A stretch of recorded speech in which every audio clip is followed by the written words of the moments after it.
Hello, welcome to this DPI program. Thank you very much for joining us. I am Gabriella Patram, and with me is my colleague Stacey Carmichael. Welcome, Stacey. And with us today we have the Minister of Public Telecommunications, the Honorable Catherine Hughes, and we're going to be discussing and reflecting the ministry's work program throughout 2017 and also the plans for 2018. Minister Hughes, thank you very much for joining us, and a Happy New Year to you. And to you, Happy New Year to you and of course all our viewers. And it's a pleasure to be talking with you all. Minister Hughes, we would have seen tremendous ICT development throughout 2017. A ministry that you have adopted, you have become excited about in terms of traveling, meeting persons, and also bringing the Guyana or connecting Guyana more on the World Wide Web. In your synopsis of 2017 as the Minister of Public Telecommunications, your views? How would I describe 2017? It was hectic. It was extremely hectic, but it was also for us very productive. And I think that we are definitely excited and happy about the change we're seeing in terms of the level and commitment Guyanese are going to give to the use of ICT in all spheres of life and work in Guyana. So we're looking forward to 2018, even better things to come. And Minister, as we're on 2017 and ICT hubs, the NDMA has established over 80-something ICT hubs across Guyana, several regions. Could you tell us a little bit about those hubs and how that will improve the lives of Guyanese? So, as you know, the strategy of the Ministry of Public Telecommunications has been to ensure that as a country we use more technology, because we believe that with the use of technology you improve your deliverables, you are able to improve performance levels, you are able to communicate and connect people. So it's huge opportunities for information, for also educating people, and of course entrepreneurial activities. In terms of the ICT hubs, given that vision, given the fact that we believe that the use of ICT can promote development, transparency, for example, we recognize that in Guyana there definitely is a digital divide, meaning that there are pockets of our population who just cannot afford to have DSL or maybe sometimes a phone line in their homes. There are communities where currently there are not enough phone lines available. And therefore, we realize that when you have, for example, agencies like CXC that are mandating that young people present their SBAs and their projects online, then you recognize the importance of connecting people in our country. The digital divide is even more important when you consider that because of our geographical land space, we have places in the hinterland, poor communities, as I've mentioned, that don't have access to the internet. And so the ICT hub was a way to get around that we could look at a safe space in a community and say, look, we want people in this community to be able to access the internet. And so we have created what we call an ICT hub, which is a location where we provide free internet access, and that is through our fiber optic network. Or in some of the hinterland communities, we're doing it via satellite to any provider, whether it's Digicel, GT&T, IMON, whoever it is in the community that provides satellite service. And at the end of the day, we want to make sure that every person has an opportunity to go into an ICT hub, to sit down, to connect to the internet. If you are a student, it gives you an opportunity to do your research, to do your homework, as I said, maybe to submit an SBA or some requirement. If you're an older person, it gives you an opportunity to retrain, to relearn. If you are an entrepreneur, a person establishing a business, a woman in Sarama who is, I love to talk about making hammocks, she can now create a Facebook page and sell her hammocks any part of the world. So it really is an opportunity that I think provides citizens of Guyana to start to transform in whatever area. In the area of education, especially in hinterland and remote communities, it gives students an opportunity to connect through a smart classroom, to be able to participate in a class that might be taking place at Queen's College, say by a biology teacher or a French teacher, and a student that's far away in Massacanary or somewhere that may not have that opportunity can now, through the technology, participate via video conferencing and technology into that same classroom. Eventually, when we expand it more, it also provides an opportunity for access at communities and health centers that will allow medical professionals, doctors to speak to patients any part of the country. And in fact, for a patient and a doctor to speak to an expert in any part of the world. So ICT access, increased access, access to the internet for the right purposes, has a direct correlation to development of communities and services. Thank you, Minister. Also, permit me to ask, these ICT hubs were established in regions 2, 3, 4, 5, 6, 9, and 10, which of course regions 1, 7, and 8 are absent from this list. Yes. Could you say when these regions could expect the same level of development in terms of the ICT hubs? I am hoping by the close of 2018, we would have been able to bring an increase in service in those areas. The challenges with region 1, 7, and 8, as you know, is the remoteness.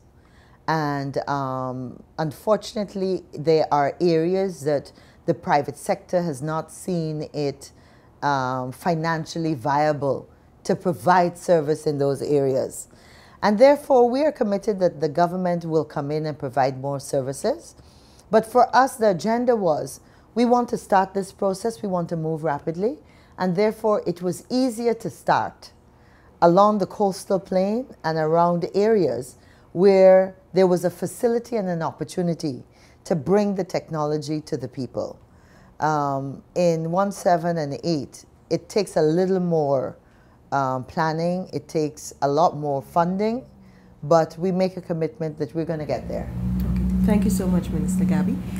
Minister Yus, if I may just pick up from my colleague, I know that you would have visited a number of ICT hubs throughout 2017, but if we may ask, do you have a favorite? I know you're not allowed to be biased on development, but do you have a favorite in a special one that you would have visited? Well, you know, not so much a favorite, but the one I visited most recently was the one at Bamia, which of course, as you know, is just as the entrance before you get into Linden. And imagine that this is a community where you've got 2 very vibrant community members that are volunteering to be there, that are operating this hub. And as the lady in charge there was sharing with me, they had challenges for years with not even having a proper telephone service. So imagine being there, and at 3:15, 5 little young people, they couldn't be more than 7 years old, came barging into the room, you know, trying to get to the table to sit down. One was, you know, I started chatting, and she was just going to play a game on the computer. And another one had some homework that he was doing some research. And they were totally oblivious to the fact that I was there. They were doing their own thing. They're moving ahead. And so the sense that you give people technology and they use it for whatever purpose they want to use it for. For the girl sitting there, she was playing some game that had a character that looked like a Walt Disney princess. And I thought to myself, yeah, she's playing a game. But I know that once she develops the relationship with the hub, she's going to be doing it next time for her homework. She's going to be doing research. And I was happy that she felt comfortable. She doesn't have the facilities in her home, but she could come there, sit down, do something productive. She's not lying on the street corner getting into trouble. So there are several levels and facets as to why it works in communities. And that, Minister, if you would permit me also, that would raise the point of the safe space, because that means the child felt safe enough to go there to sit and play her game. So that is also a plus for this initiative. Absolutely. And parents know that because someone from the community is there all the time, that it's also, they're comfortable with their kids running across the road and going into the hub and sitting there. They know where they're at. One of the things that I'm excited that I'd like to add is that for 2018, we're actually going to take those hubs to a different level. As you know, we provide the computers, we provide the internet access. But now we're going to be putting on the computers themselves programming and material that is of a learning nature. So currently we're working closely with the Ministry of Education. And I'm happy to say, for example, that we've received an offer from Brain Street. Brain Street is an organization that, in fact, is associated with the ministry indirectly, because one of our staff actually started Brain Street. Brain Street actually has over 10,000 questions that young people doing the grade 4 and grade 6 assessments would be able to use these questions, go through a process on the Brain Street Learning Network of seeing the questions, coming up, giving their own answers, and it has a response mechanism by which, if they've made a mistake in the answer, they're prompted, well, the answer to this question is actually this or that. So Brain Street, we thank Brain Street because they're going to be allowing us to use that material free between working the operational time of the ICT Hub. And as I said, we're working with Ministry of Education. NSERD is developing some great learning resource materials. So more and more, depending on the age group you're at, when you come to that ICT Hub, you should be able to go to Khan's Academy. If you are a student and you're having problems in a particular area, Khan's Academy is recognized all across the world for the learning and support. And then, of course, if it's something specific to Guyana, then you've got agencies and material like Brain Street and what NSERD and Ministry of Education is going to be doing. So it's more information and learning that these hubs are going to be providing. Thank you.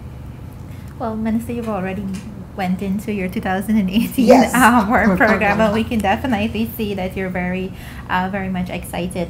You have a number of initiatives that you're going to be undertaking in collaboration with a number of agencies throughout the year. Mm-hmm. We have the ICT Access for the Hinterland Poor and Remote Communities project. Mm-hmm. We have the National Broadband Project, the National ICT Strategy. Yep. Also, the continuation of the regularization of the telecoms bill. But if we were to bring it more into perspective, let's say the first quarter of 2018, what are some of your plans, and then we can move on. Right. So the project, the access project for hinterland poor and remote communities, as you may know, we announced in November of last year that we got the $17 million funding from the GRIF Fund. So we're very excited about that, and that is our centerpiece. That is our key stone project for 2018.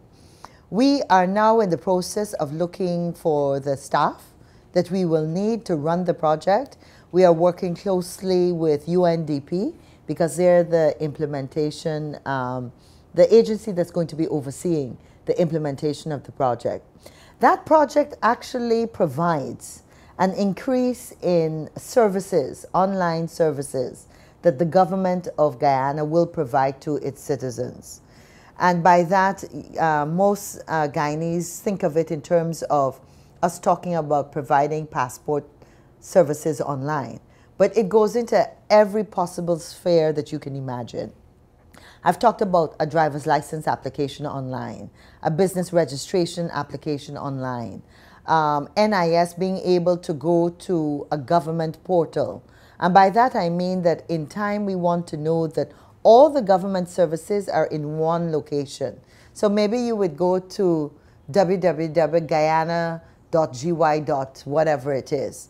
And there you will know that if you wanted to check the status of your NIS contributions, there's a direction to NIS. There's a direction to passport applications, something to your driver's license, business, investments, whatever it is. So this project actually helps us to fund, provides funding to start to expand the number of services that we as a government can provide online.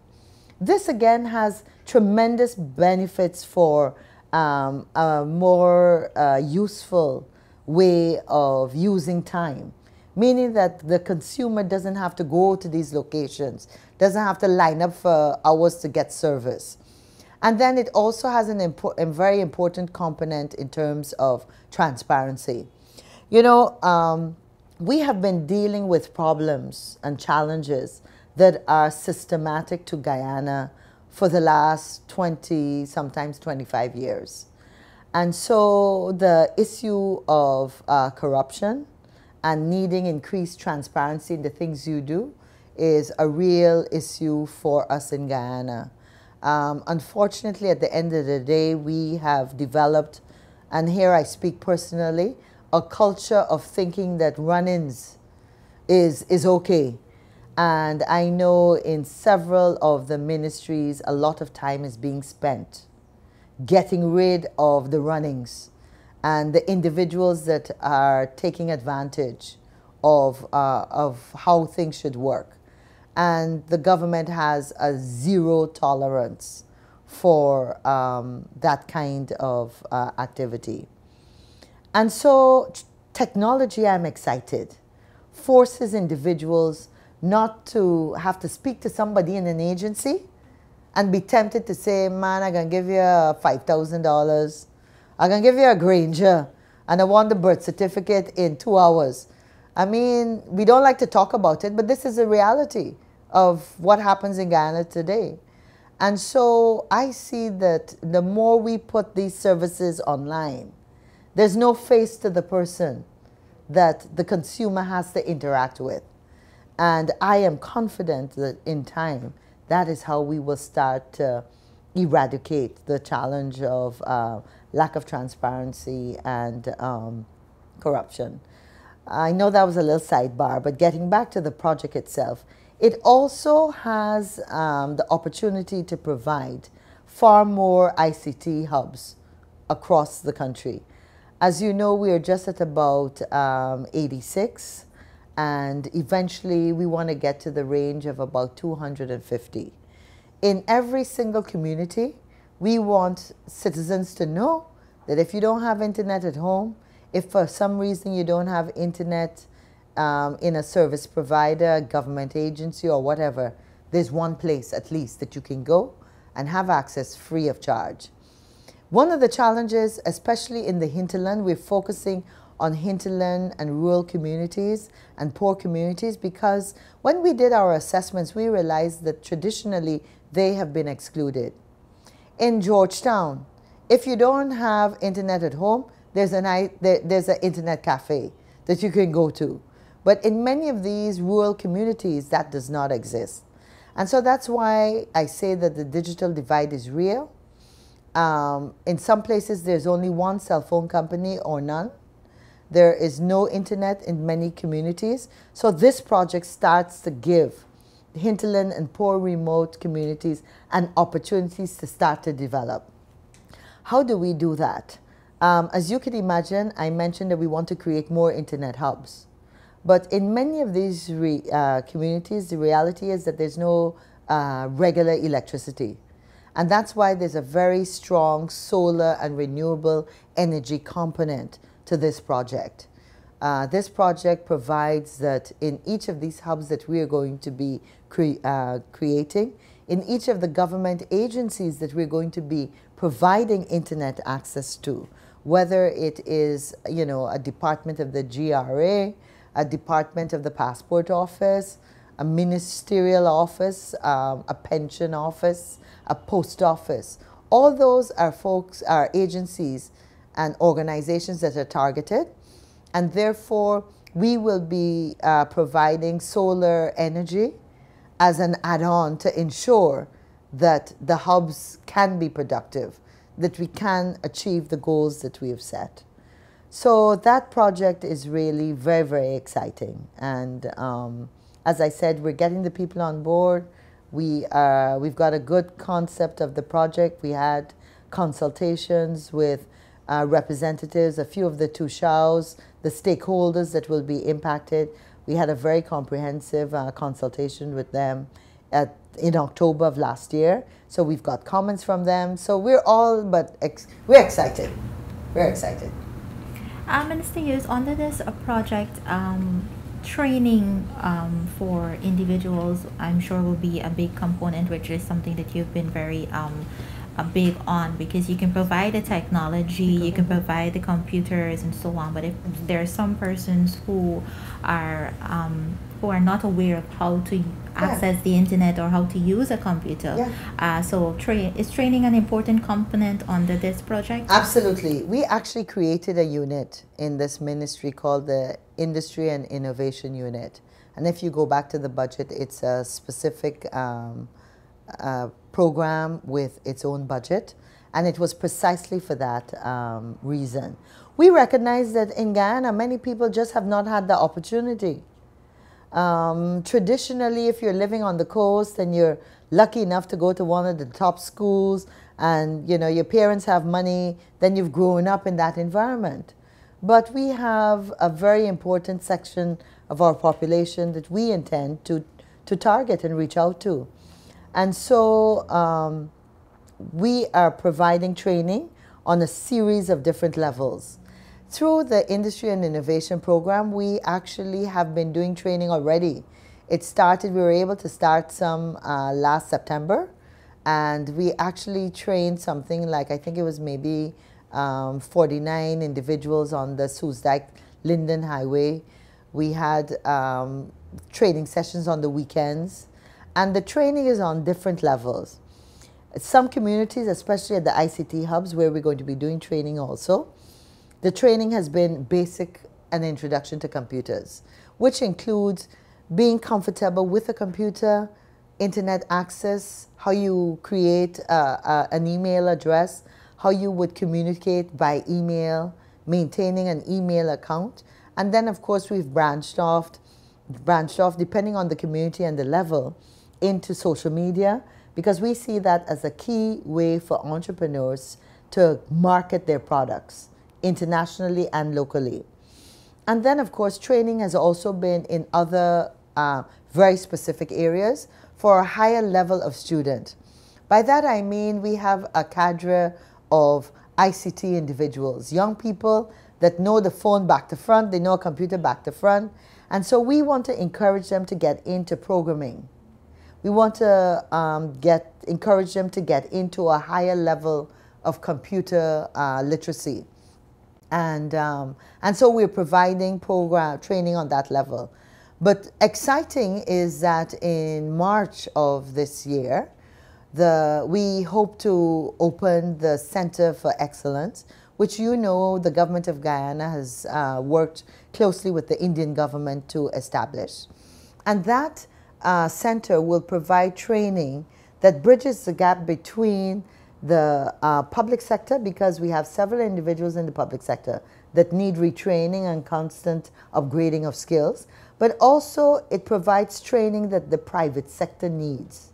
As you know, there's always a constant complaint that what the private sector needs quite often is not what a university student is leaving with. And so under the Center of Excellence, there are going to be 2 trainers from India that will be coming out here. They're going to be on contract for initially a 1-year and then probably a 2-year period, whilst we bring our own local trainers on board.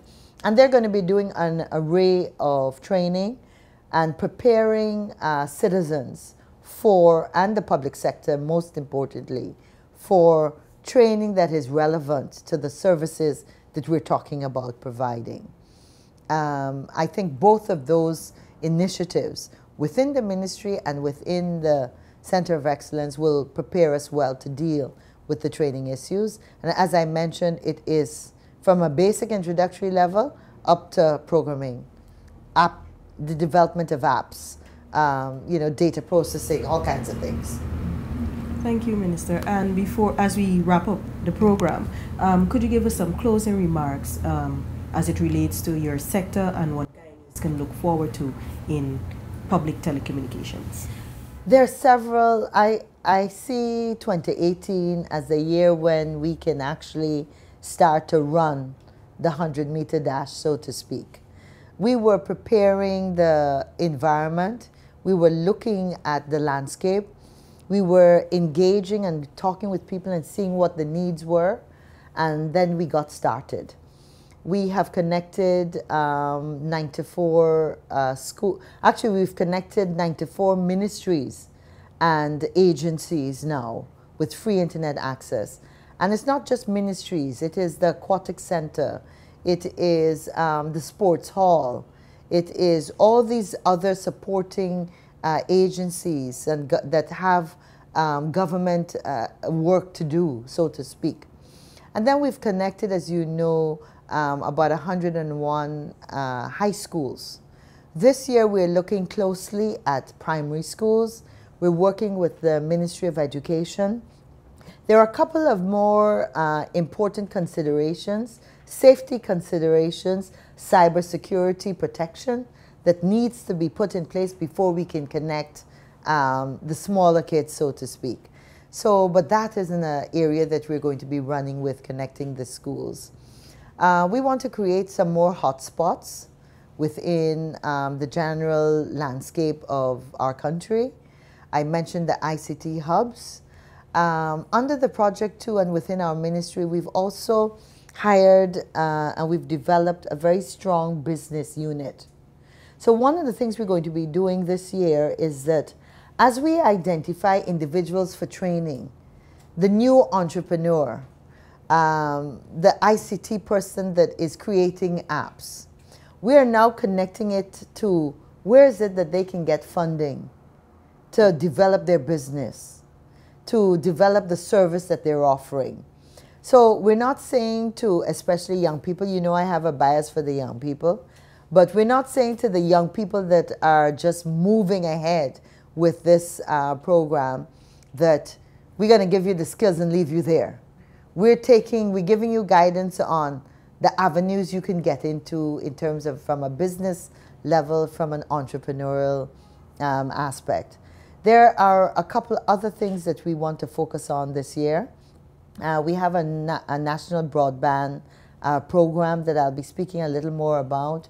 We're waiting to hear from China Exim Bank as to whether we get the loan. Once we have that loan, we are going to be working with public security because there's a safe city component which provides more cameras to the city. It provides also technology that will have direct positive impact on the way the police force operates. So visualize that in time, police officers will actually have in their car internet connectivity, so that should a robbery take place at the command center that the Ministry of Public Security would have, they would be able to automatically connect with the police officer who is in a car, on a motorcycle. They will be able to know exactly where the incident has taken place. The response time would be faster. There'll be more cameras recording activities and incidences, robberies. And so in time, I think that by the end of next year, and definitely by the end of 2019, the whole security landscape will change for the better, because we're using technology even more to zero in and to close the crime gap that currently exists. So there are lots of things happening. We're excited. Thank you, Minister. Minister Youth, thank you very much for joining us on this program, and we wish you much success throughout this year. You are already excited, we can tell, Yes. and I am sure that you're going to continue to do great things, and the Guyanese are excited about the ICT development. So thank you very much for joining us on this program. Stacey, thank you very much for joining me as You're well. welcome. And to you, our viewers, thank you very much for joining us. I am Gabriella Patram, and with me was Stacey Carmichael. Goodbye.